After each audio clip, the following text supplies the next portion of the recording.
মানে আজকে তো মানে ওয়েলকাম এবং সবাইকে উনি যেভাবে বললেন আমরা প্রত্যেকেই যেন সেরকমভাবে আমরা শুরু করতে পারি এবং করে যেন আমরা নিজেরা সুন্দরভাবে এগিয়ে যেতে পারি, ওনাদের মতন সাকসেসফুলের জায়গায় যেন আমরা পৌঁছতে পারি।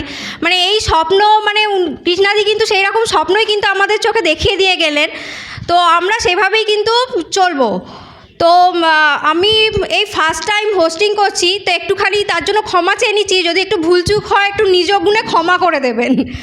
তো প্রথমেই বলি যে এবার ডাকবো, ধরুন এই তো শুনলেন যে আমাদেরকে ভালো থাকতে হবে এবং ভালো থাকতে গেলে আমাদের শুধু আমাদের নিজেদের যত ভালো থাকতে হবে এবং তার সঙ্গে তো আমাদের পরিবেশটাকেও ভালো রাখতে হবে। তো আমাদের ইন্টারনালি এবং এক্সটার্নাল যে এনভায়রনমেন্ট, সেই এনভায়রনমেন্টকে ভালো রাখার জন্য তো আমাদের কিছু পার্সোনাল কেয়ার এবং হোম কেয়ারের প্রচুর প্রোডাক্ট রয়েছে, সেই প্রোডাক্টগুলো নিয়ে একটুখানি আলোচনা করতে আমি ডেকে নিচ্ছি। ওনারা এসছেন মানে বিশাল এক্সাইটেড এবং দারুণ লিডার, রানাঘাট থেকে এসছেন। ওনারা ওনাদের মেয়েদের আর কি বিজনেসটাকে ওনারা এগিয়ে নিয়ে যাচ্ছেন। তো আমি ডেকে নিচ্ছি, help me welcome to Bikash বিশ্বাস।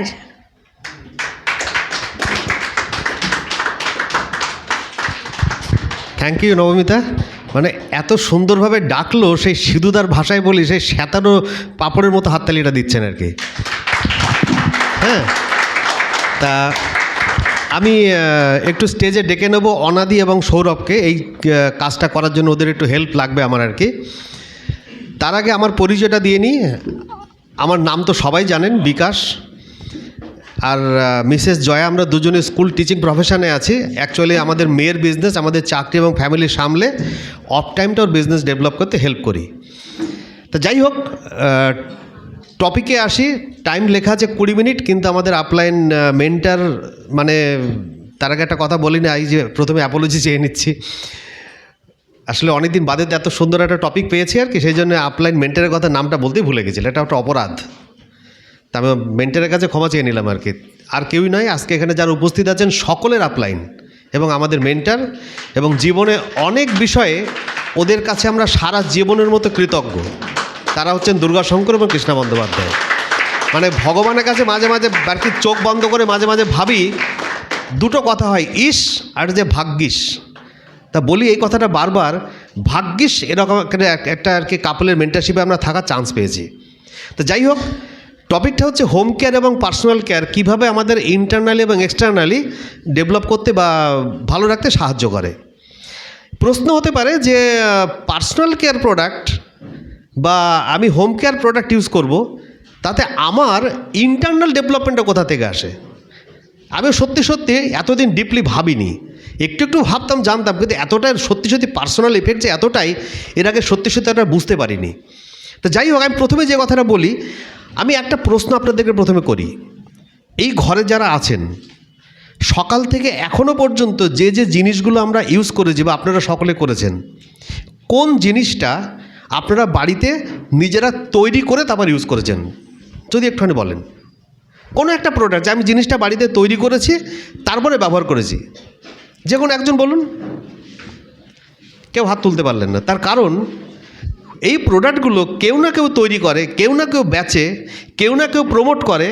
আমরা সেই প্রমোশনের দ্বারা উদ্বুদ্ধ হয়ে প্রোডাক্টটা বাড়িতে কিনে নিয়ে এলাম, আমরা ব্যবহার করলাম।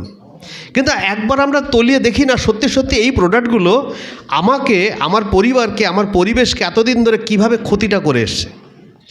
আমি সেদিন একটা লেখা পড়ছিলাম, বলছে যে আমরা বাড়িতে যে যত ধরনের প্রোডাক্টগুলো ইউজ করি, বিশেষ করে পার্সোনাল কেয়ার এবং হোম কেয়ার প্রোডাক্ট, তার মাধ্যম দিয়ে যে এনভায়রনমেন্টে যে পলিউশনটা হয়, ম্যাক্সিমাম পলিউশনটা নিয়ে ওখান থেকে হয়। আমি উদাহরণ হিসেবে একটা কথা বলি। প্রথমে ধরুন, আমরা সকালবেলা উঠেই আমরা প্রথমবার কি কোন কাজটা করি?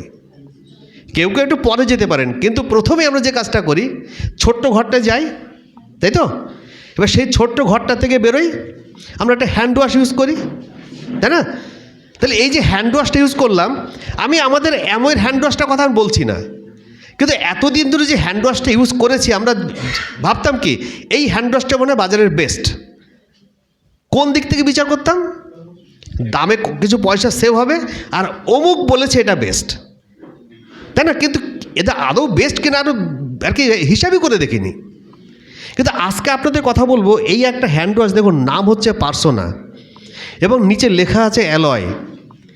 চিন্তা করে দেখুন, একটা হ্যান্ড ওয়াশ যেটা আমরা ব্যবহার করি, এতদিন জানতাম যে অ্যালোভেরা সব দামি দামি কোম্পানি মুখে মাখার ক্রিমে ইউজ করে, কিন্তু এই একটা আর কি, আমি প্রত্যেকটা প্রোডাক্টের ডিটেলসে যাবো না কারণ টাইম খুব শর্ট, কারণ মেন্টার বলে দিয়েছে 20 মিনিটের জায়গায় 30 মিনিট করা হলো, কিন্তু যেভাবে বলতে বলেছে 30 মিনিটও সম্ভব কিনা আমি জানি না। তো যাই হোক, যে হ্যান্ড ওয়াশটা আমরা এতদিন ইউজ করেছি, দেখবেন হাত ইউজ করার পরে একটা হাতের রাফনেস চলে যায়, ড্রাইনেস চলে আসে। কিন্তু ওই যে অ্যালোভেরাটা এতদিন ধরে জানতাম যে মুখে মাখার ক্রিমে ইউজ করে, এই প্রথম একটা কোম্পানি দেখলাম যেটা হ্যান্ড ওয়াশ তার মধ্যে অ্যালোভেরা মেশায়। হ্যাঁ, তা জাস্ট একদম প্রথম নতুন কে এসছেন, সমর নতুন। আমি যদি বলি এই হ্যান্ড ওয়াশটা তুমি আর কি হাতে ইউজ করো, সারাদিন ধরে আজকে মেঘে বসে থাকো, কোনো অসুবিধা নেই। কিন্তু যদি তোমাকে বলি বাজারের কোনো একটা হ্যান্ড ওয়াশ, তুমি সারাদিন হাতে মেঘে বসে থাকতে পারবে? কেন পারবে না? খস করে রাফনেস চলে আসে। কিন্তু এটা যদি তোমাকে দিই, তুমি নিশ্চিন্তে এটা ইউজ করতে পারো সারাদিন তুমি মেঘে বসে থাকো, কারণ এর মধ্যে অ্যালোভেরাটা আছে।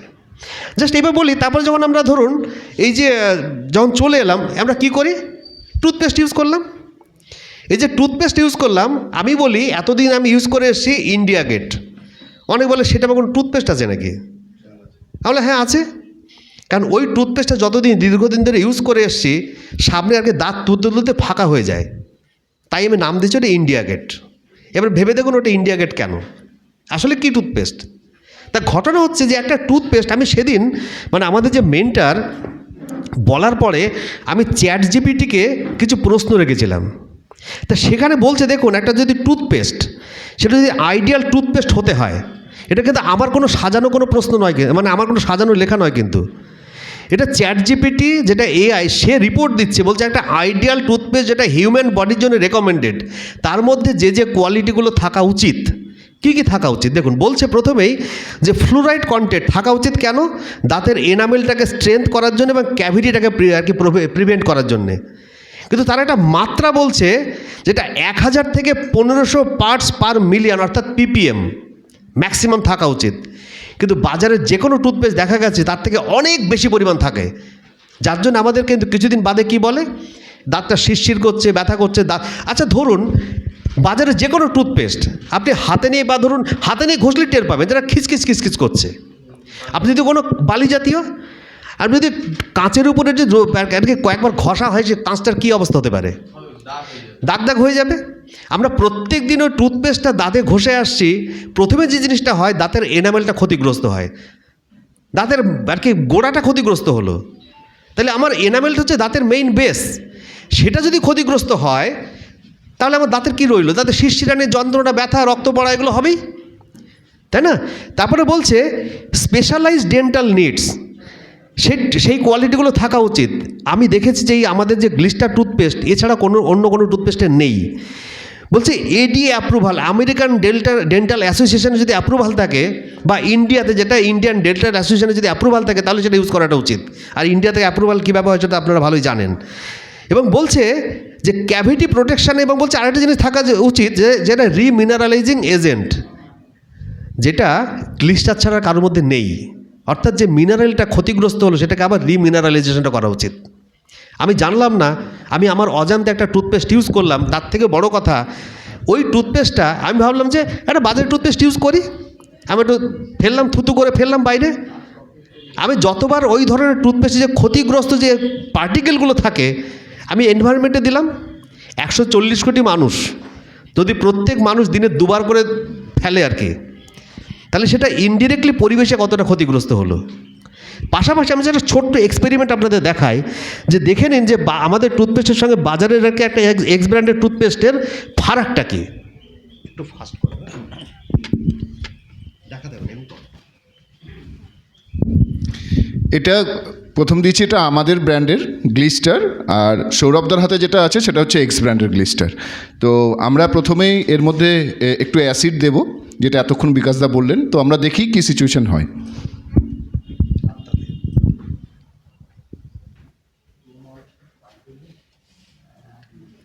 একটু বেশি করে দাও, ব্যাস। একটু নামে দেখে নিয়ে এসো, নেমে দেখে নিয়ে এসো। জাস্ট সামনে দেখে আসছে, দেখুন নতুন যারা তারা দেখুন। মানে আমাদের যে টুথপেস্ট দেখবেন কোনো ফেনা জাতীয় কিছু কিন্তু হবে না। তার মানেটা কি? ওর মধ্যে অ্যাসিড দেওয়া হয়েছে। অ্যাসিড কার সঙ্গে রিয়াক্টটা করে? অ্যালকালাইন বা ক্ষারের সঙ্গে। তাহলে আমাদের স্টমাকে HCl থাকে, অর্থাৎ হাইড্রোক্লোরিক অ্যাসিড থাকে। আমাদের অজান্তে কিন্তু খানিকটা টুথপেস্ট কিন্তু আমাদের পেটেও যায়। তাহলে ওই অ্যালকালাইন যখন আমার স্টমাকে গিয়ে HCl-এর সঙ্গে রিয়াক্টটা করে, তাহলে আমার কী ক্ষতিটা হতে পারে? বাজারের টুথপেস্ট সেই ক্ষতিগুলো করে, কিন্তু আমাদের টুথপেস্টে সেই ক্ষতি হওয়ার সম্ভাবনাটা নেই। তাহলে দেখুন, একটা টুথপেস্ট আমাকে এক্সটার্নালি আমাকে প্রোটেকশানটা দেয়, আবার ইন্টারনালি প্রোটেকশানটা দিয়ে দিল আর কি। এবার যদি বলি ধরুন, তারপর আমরা কি সাবান মাখি। এবার বলছে সেই সাবান সম্পর্কে আমি জাস্ট আরেকটা আর কি সার্চ করছিলাম, আমি ChatGPT-কেই প্রশ্ন রেখেছিলাম যে একটা আইডিয়াল আর কি সোপ যদি হয়, তাহলে সেই আইডিয়াল সোপের মধ্যে কী কী কোয়ালিটি থাকা উচিত। এবং সেখানে বলছে একটা স্কিন ফ্রেন্ডলি যদি সোপ হতে হয়, তার ইনগ্রেডিয়েন্টসটা হতে হবে ন্যাচারাল। সব কিন্তু আমার লেখা নেই, সব এখানকার লেখা কিন্তু। এবং বলছে ময়শ্চারাইজিং যে প্রপার্টিস সেটা থাকতে হবে গ্লিসারিন, অ্যালোভেরা এবং এসেন্সিয়াল অয়েলস থাকতে হবে, যেটা যে ড্রাইনেসটা আমাদের না দেয়। সেটাও বলছে 100% যেন ন্যাচারাল সোর্স থেকে আসে। বলছে পিএইচ ব্যালেন্স, আমাদের হিউম্যান বডির যে আর কি স্কিনের যে পিএইচ লেভেল সেটা হচ্ছে 5.5। সেই পিএইচ লেভেলটা যেন 5.5-এর মধ্যে আশেপাশে থাকে। কিন্তু বাজারে যত সোপ পাওয়া যায় তার পিএইচ লেভেল বলছে 7 বা তার থেকে বেশি। তারপরে বলছে যে কেমিক্যাল ফ্রি হতে হবে, অর্থাৎ তার মধ্যে যেন কোনো সালফেট না থাকে, প্যারাবেন না থাকে, আর্টিফিশিয়াল ফ্র্যাগরেন্স না থাকে, এবং ডার্মাটোলজিক্যালি টেস্টেড। অর্থাৎ সেই জিনিসটা যখন প্রথম তৈরি হলো, তা যদি টেস্টিংটা করতে হয় সেটা যেন প্রথম মানুষের শরীরে হয়। কিন্তু বাজারে আর কি যত সাবান বা যত আর কি কোনো প্রোডাক্ট কোনো কোম্পানি তৈরি করে, দেখবেন প্রথম তারা টেস্টটা করে কোনো প্রাণীর উপরে। আমার দেখা এই প্রথম একটা কোম্পানি যার যত প্রোডাক্ট, সে পার্সোনাল কেয়ার হোক, হোম কেয়ার হোক, স্কিন কেয়ার হোক, হেলথ কেয়ার হোক, প্রত্যেকটা প্রোডাক্ট কিন্তু প্রথম টেস্ট করে হিউম্যান বডির উপর। কারণ এরা এতটাই কনফিডেন্ট এর কোনো ক্ষতি হওয়ার কোনো সম্ভাবনাটাই নেই। তা দেখুন, একটুখানি জাস্ট চটজলদি দেখে নিই যে সোপের কী হতে পারে। সবচাইতে বড় কথা দেখাতে হবে না, ফার্স্ট যাও যে একটা সাবান আমরা যখন ইউজ করি, সে আমাদেরকে যে আমাদের ফ্রি র্যাডিক্যাল ড্যামেজ, সে ফ্রি র্যাডিক্যাল ড্যামেজ থেকে আমাদের প্রোটেকশানটা দেয়। বাজারের কোনো সাবানের মধ্যে সেগুলো পাবেন না। এবং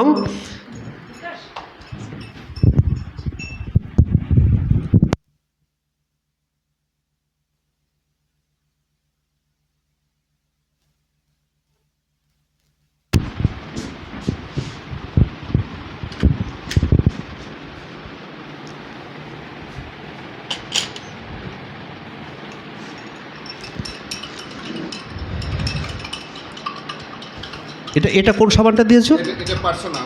এটা আমাদের পার্সোনাল সোপ আর কি। একটু সময় লাগবে, একটু অনেক ড্রাই করে দিলে তাড়াতাড়ি হতো।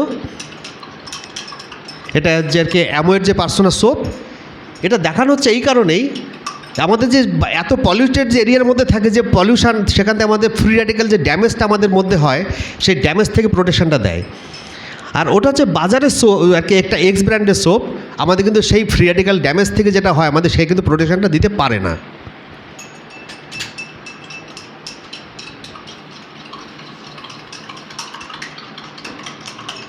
যেহেতু বড় বড় দানা তো, তাহলে এইবার ভাবুন যে একটা সাবান তো আমি ইউজ করবো আর কি। আমি আগে একটা সাবান যেটা আর কি, যে এক্স ব্র্যান্ডের সাবানটাও দেখাচ্ছে পাশে সৌরভ, ও সারাদিন ধরে ঘষলে ওটা হবে না। ব্যাস সৌরভ রেখে দাও, সারাদিন ধরে ঘষলে হবে না। আমি আগে এই সাবানটা মাখতাম, আগে বাথরুমে গিয়ে গান গাইতে গাইতে মাখলাম, কারণ ওই সাবানটা মেখে নাকি একজন বিশ্ব সুন্দরী হয়ে গেছে। আমি যদি বিশ্ব সুন্দর অন্তত হতে পারি।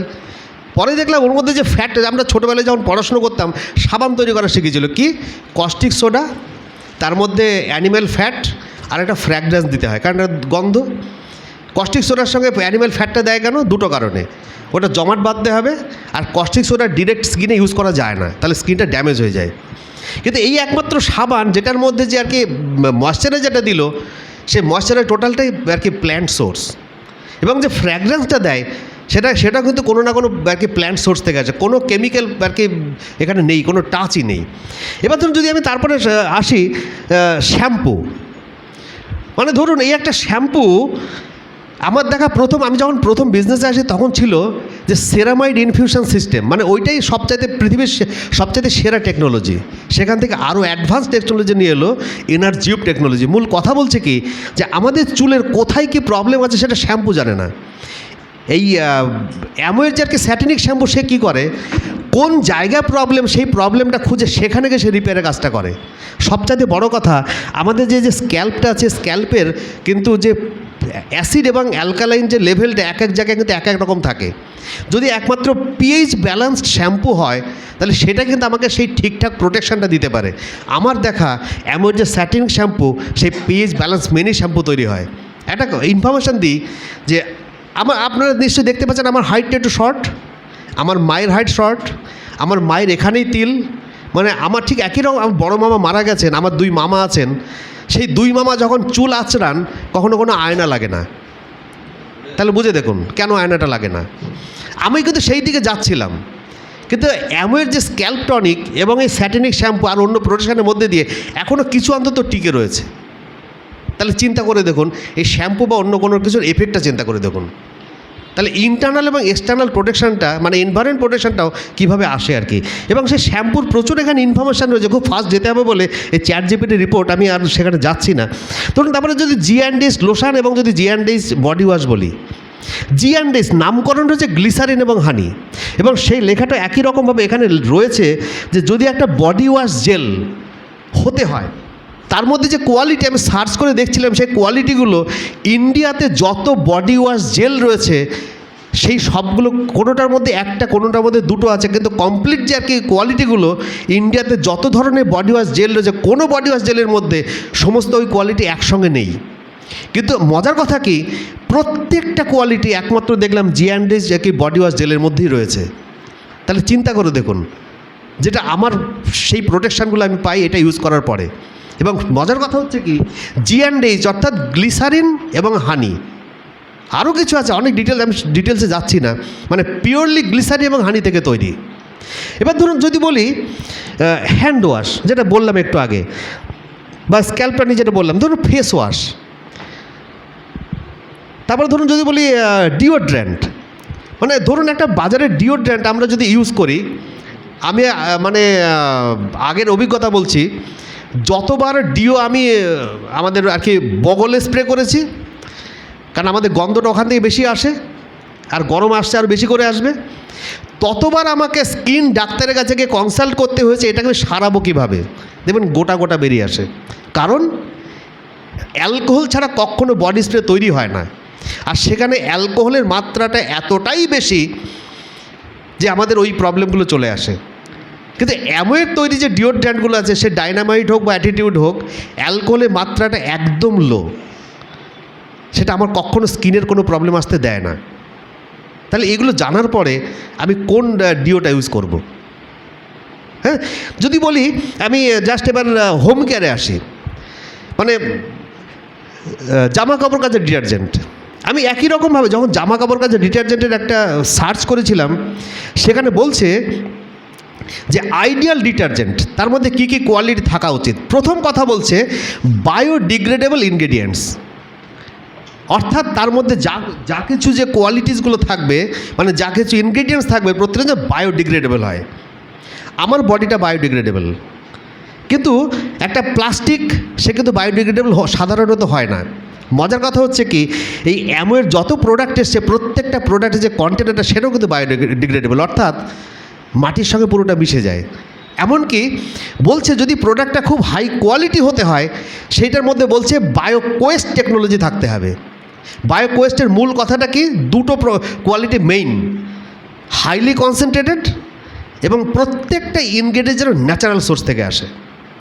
এবং সেখানে বলছে এবং লিখে দিচ্ছে যে এই কোয়ালিটিগুলো সাধারণত দেখা যায় যে অ্যামোয়ের যে আর কি অ্যাসিড লিকুইড, একমাত্র তার মধ্যেই এই কোয়ালিটিগুলো একসঙ্গে পাওয়া যায়।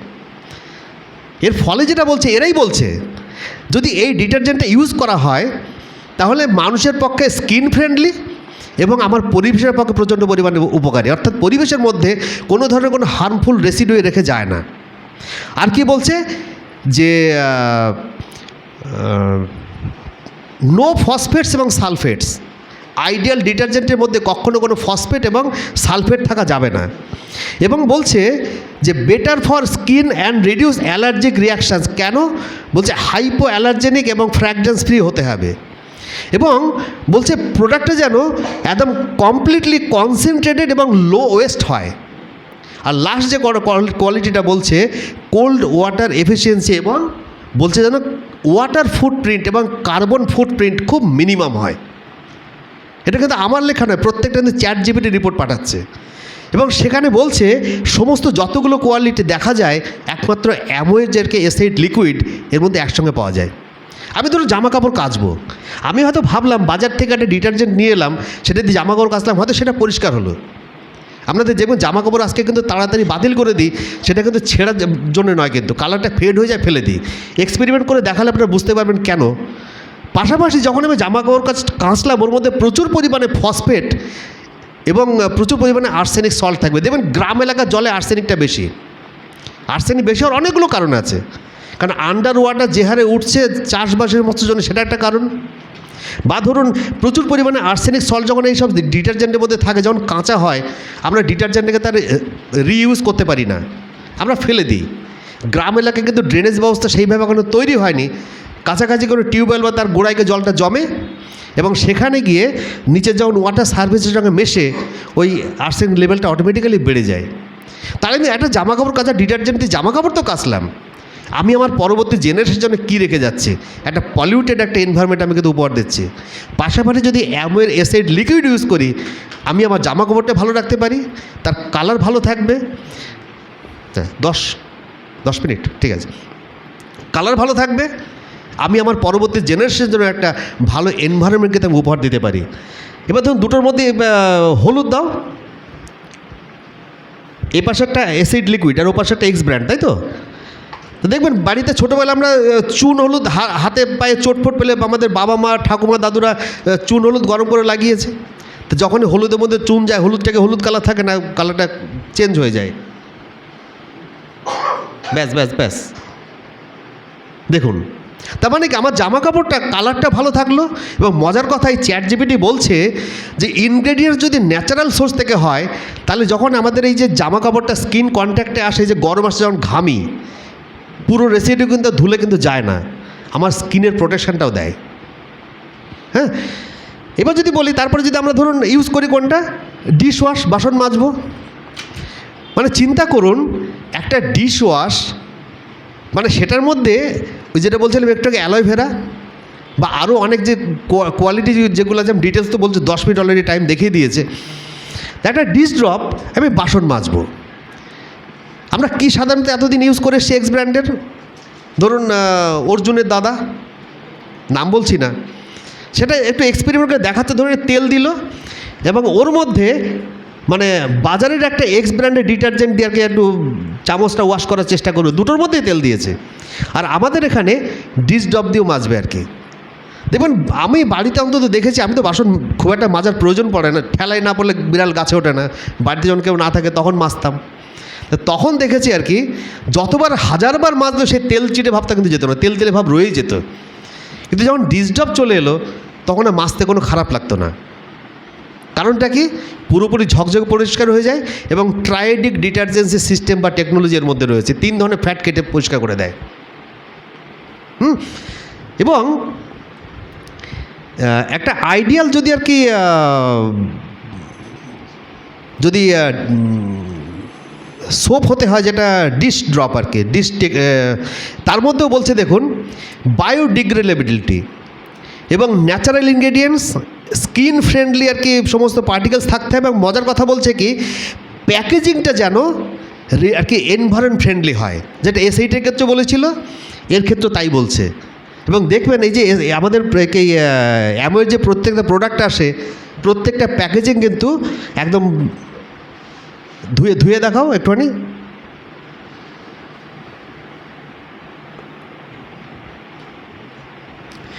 এরপরে চলে আসি জুম।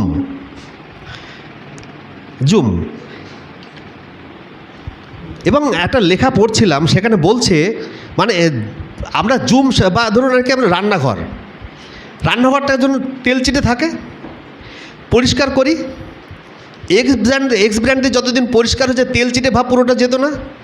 যখন আমরা জুম স্প্রে করছি, ঝকঝকে পরিষ্কার হয়েছে। আমরা এতদিন তাই জানতাম, কিন্তু নতুন একটা লেখায় পড়লাম, বলছে সেখানে এই কথাটা লিখছে, একদম এই কথাটাই বলছে এক্স ব্র্যান্ডের যত ডিটারজেন্ট আছে বা ওই ধরনের জিনিস আছে, যখন সেইগুলো দিয়ে আমরা রান্নাঘরটাকে পরিষ্কার করার চেষ্টা করি, রান্নাঘরের নাকি টোটাল হাইজিনটাকে নষ্ট করে দেয়। কারণ এক্স ব্র্যান্ড ডিটারজেন্টের মধ্যে যেরকম খুব হার্ড কেমিক্যাল থাকে, আর সেই হার্ড কেমিক্যালগুলোই রান্নাঘর যে টোটাল হাইজিন নাকি টোটালটা ব্রেকডাউন করে দেয়।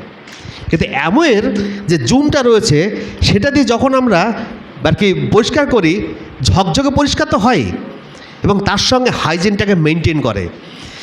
আমি জাস্ট একটু একটা দাগ দিচ্ছি, ধরুন, খুব ইজি, মানে তেমন কোনো জটিল কোনো ব্যাপার নেই, জাস্ট একটু স্প্রে করব, কিছুক্ষণ রাখতে হবে, মানে সঙ্গে সঙ্গে মোছা যায় না। এটা কিন্তু পার্মানেন্ট মার্কারের দাগ। সাধারণত দেখবেন পার্মানেন্ট মার্কার কিন্তু ঝট করে ওঠে না। জাস্ট দেখুন, একটু রাখতে হতো, আমি তো সঙ্গে সঙ্গে মুছে দিচ্ছি, তাই আর একটু রেখে দিলে পুরোটাই উঠে যাবে। জাস্ট একটু সময় নেবে। আমি তো খুব ফাস্ট যাচ্ছি বলে এটা দেখালাম আর কি। তাহলে রান্নাঘর তো আমি পরিষ্কার করবই। আমার উদ্দেশ্য কী থাকবে, মানে তেল চিটে ভাবটাকে কাটানো নাকি রান্নাঘরের হাইজিনটাকে মেনটেন করা, যাতে রান্নাঘরে টোটাল এনভায়রনমেন্টে হেলদি থাকে। হ্যাঁ, যদি আমরা এবার বলি আরেকটা প্রোডাক্ট এলওসি, ফ্লোর ক্লিন করার একটা প্রোডাক্ট, এবং এটাকে বলা হয় মাল্টিপারপাস ক্লিনার। অর্গানিক যে কোনো স্পট তাকে তোলেই, ফ্লোরটাকে ক্লিন করে। তা ঘটনা হচ্ছে কি, বাড়িতে দেখবেন খুব দামি দামি টাইলস রয়েছে বা মার্বেল রয়েছে, অনেক টাকা খরচ করে লাগিয়েছে। ফ্লোর ক্লিনিং যে প্রোডাক্টগুলো দিয়ে এতদিন ইউজ করেছে, দেখেছে দিন যত যায় তত আস্তে আস্তে ওর যে গ্লসি ভাবটা নষ্ট হতে থাকে। এবং সেখানে দেখছিলাম লেখাটাই বলছে, চ্যাটজিপিটি একই কথা বলছে, ওর মধ্যে প্রচুর অ্যাসিডিক আর কি ইনগ্রেডিয়েন্টস থাকে এবং হার্ড কেমিক্যাল থেকে, যেটা দিয়ে ওই ক্লিন করার চেষ্টা করা হয় বলেই দুটো কাজ করে। ওই যে গ্লসি ভাবটাকে আজকে ম্যাট বানিয়ে দেয়, আর দ্বিতীয় যেটা হচ্ছে কি, ঘরের যে টোটাল যে আর কি এনভায়রনমেন্ট, মানে একটা পরিচ্ছন্ন যে পরিবেশ, হাইজিন, সেটাকে নষ্ট করে দেয়। এবং ওর মধ্যে যেটা করে যে একটা স্মেল থাকে, সেই স্মেলটা হচ্ছে একটা টোটালি কেমিক্যাল দিয়ে তৈরিটাকে স্মেলটা তৈরি করা হয়, যার জন্য নাকি রুমের হাইজিনটাকে টোটালি ব্রেকডাউন করে দেয়। দেখবেন একটা লেবু লেবু গন্ধ, বলছে কোনো লেবুর কোনো বংশই থাকে না ওর মধ্যে, কেমিক্যাল কম্পাউন্ড থেকে লেবুর গন্ধটা আসে। এবং ওই রুমের বলে না যে জীবাণুনাশক, ইন্ডিয়াতে যত ফ্লোর ক্লিনার পাওয়া যায় জীবাণুনাশক তো নয়। আজকে ধরুন এটা একটা লাইজল রয়েছে, আমরা সাধারণত এই ধরনের জিনিস দিয়ে এর আগে আমরা ইউজ করতাম। একজন কে বীর আছেন, পালোয়ান আছেন, এগিয়ে আসুন, আমি পাশে এই আমাদের এলওসি যেটা ফ্লোর ক্লিনার, আমি এটা দিয়ে দেবো, হাতে মেখে সারাদিন বসে থাকুন। কারণ কোকোনাট ডেরিভেটিভ থেকে তৈরি, অর্থাৎ নারকেল তেলের নির্যাস থেকে তৈরি। আপনি নারকেল তেল দিয়ে যদি সারাদিন হাতে মেখে বসে থাকেন, কোনো ক্ষতি হওয়ার কথা কি? কিন্তু আপনাকে বলছি, যে জিনিসটা এইটা আমরা আগে ইউজ করতাম, এটা আপনাকে হাতে কয়েক ফোঁটা দেবো, সারাদিন হাতে মেখে বসে থাকুন, সারাদিন না 2 ঘন্টা আপনি হাতে মেখে বসে থাকুন। কেউ আছেন? কারণ আপনারা নিজেরাও জানেন এর মধ্যে কত ক্ষতিকর পার্টিকেলগুলো আছে, অথচ আমরা না জেনে আগে এটা ইউজ করতাম। এবং বাড়ির তো সঙ্গে সঙ্গে আমার এনভায়রনমেন্টে কী পরিমাণ ক্ষতি করতাম। যদি বলি পার্শ্ব, আমরা করোনাকালে কিন্তু কোনো টেনশান ছিল না, বাজার করতে যেতাম, বাজার করে আসছি, বাজার পুরো ছড়িয়ে দিচ্ছি, পার্শ্ব স্প্রে করছি, শুকিয়ে যাচ্ছে, ফ্রেশ ওয়াটার দিয়ে ধুচ্ছি, শুকোচ্ছে, ফ্রিজে উঠে যাচ্ছে।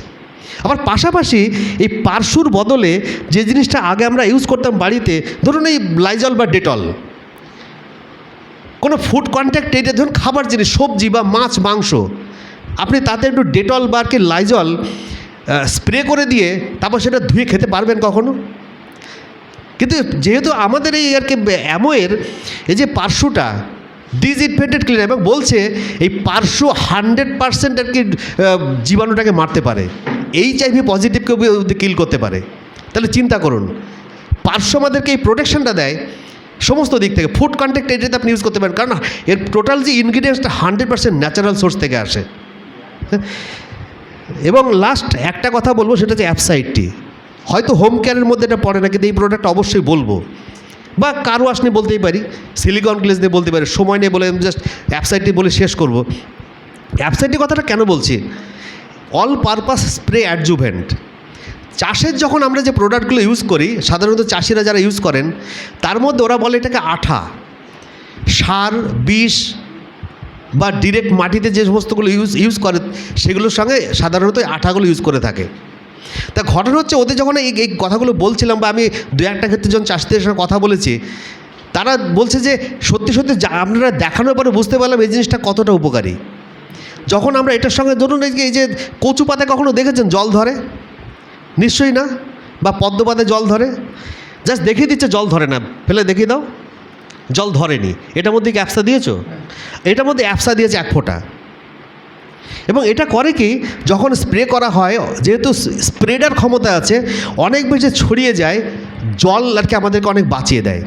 যেরকম এসিড যখন ইউজ করি, একবার ওয়াশ করলে পরে সমস্ত এসিডটা বেরিয়ে যাচ্ছে, তারপরে ঘুরিয়ে আমাদের এনভায়রনমেন্টের জলটা কী পরিমাণ বাঁচালো। মানে পরিবেশে যে আগামী দিনের আগে জল সবচেয়ে মূল্যবান একটা জিনিস হতে চলেছে। অ্যাসিড যেরকম জলটা আমাদের বাঁচাতে হেল্প করে পরিবেশের মধ্যে থেকে, অ্যাপসাইডটি যখন ইউজ করি, যখন ওরা যখন ইউজ করে, তখন ওই জলটা তাদের অনেক কম লাগে। চাষিরা সাধারণত মাটির তলা থেকে জলটা তোলেন, যাকে মাটির যেহেতু জল ধারণ ক্ষমতাটা বেড়ে যায়, আগে তাদের জমিতে যতবার সেচ দিতে হতো নিচের থেকে জল তুলে, তাদের সেচ অনেক কম দিতে হয়, অনেক কম সার ইউজ করতে হয়, অনেক বেশি বিষ কম ইউজ করতে হয়। তাহলে পরিবেশকে এই অ্যাপসাইডটি প্রোডাক্টটা শুধু তাই নয়, যখন বিষ ইউজ করে ওই বিষটা কিন্তু ফল বা সবজি তার মধ্যেও ঢুকে যায়। যখন চাষিকে আজকাল যে এনভায়রনমেন্ট হয়ে গেছে, বিষ তাকে ইউজ করতেই হবে, কিন্তু যদি বিষের পরিমাণটাকে কম ইউজ করতে হয়, তাহলে আমরা কিন্তু যে ফসলটা খাচ্ছি তার মধ্যে এফেক্টটা কিন্তু অনেক কম আসে, আমরা কিন্তু সেই দিক থেকে অনেকটা বাঁচতে পারি। একটা কথা দেখবেন, মাঝে একটা লেখা পড়ছিলাম, আমরা বলতাম যে আমরা নাকি গ্রামে যাই সুস্থ বাতাস সেবন করার জন্যে, বলছে এখন সেই জায়গাটা নেই। বলে শহর এলাকাতে শেষ, জাস্ট কয়েক সেকেন্ড, শহর এলাকাতে বলছে এনভায়রনমেন্টটা বা এয়ারটা পলিউটেড হয় গাড়ি ঘোড়া কলকারখানা ধোয়াতে। আর বলছে চাষিবাসী যখন আগে চাষ করে, তারা যে পরিমাণ বিষ ইউজ করে, বলছে তার ম্যাক্সিমাম নাকি 30 থেকে 35% ওই স্প্রেটা গাছের সঙ্গে লাগে, আর বেশিরভাগটা নিয়ে বাতাসে ঘুরে বেড়ায়।